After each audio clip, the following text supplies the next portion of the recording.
Saya tidak akan membukanya dengan pantun, tapi saya akan membukanya dengan puisi saja, biar jadi bahan renungan kita bersama. Sajak ini ditulis tahun 75, persis 1 tahun setelah saya lahir. Tapi sampai hari ini saya lihat masih tetap relevan dengan kondisi pendidikan hari ini dan harus terus kita renungi sebagai insan-insan pendidikan di Jawa Barat. Sajak seonggok jagung. Seonggok jagung di kamar dan seorang pemuda yang kurang sekolahan. Memandang jagung itu, sang pemuda melihat ladang, ia melihat petani, ia melihat panen.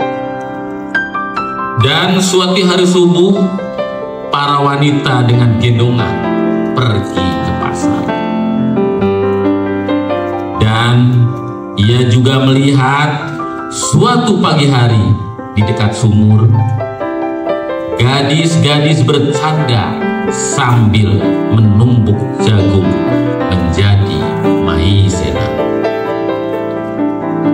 Sedang di dalam dapur tungku-tungku menyala dan di dalam udara murni tercium bau kue jagung. Seonggok jagung di kamar dan seorang pemuda, ia siap menggarap jagung. Ia melihat kemungkinan otak dan tangan siap bekerja.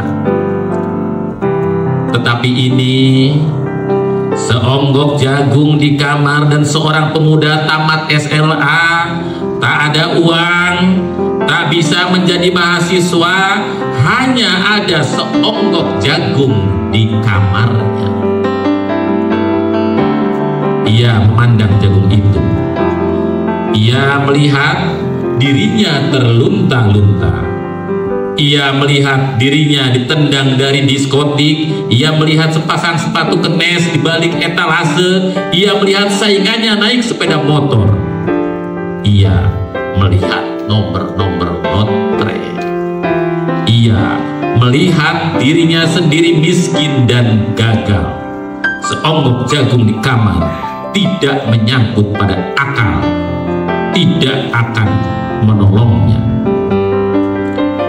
Seonggok jagung di kamar tak akan menolong seorang pemuda yang pandangannya hidup berasal dari buku dan tidak dari kehidupan.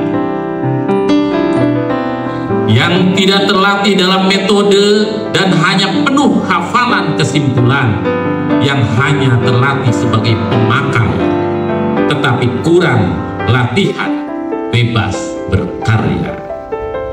Pendidikan telah memisahkannya dari kehidupan. Aku bertanya, apakah gunanya pendidikan bila hanya akan membuat seorang menjadi asing di tengah kenyataan persoalannya? Apa gunanya pendidikan bila hanya mendorong seseorang menjadi layang-layang di ibu kota, ikut pulang ke daerahnya? Apakah seseorang belajar filsafat, sastra, teknologi, kedokteran, atau apa saja bila pada akhirnya ketika pulang ke daerahnya lalu berkata, di sini aku merasa sepi.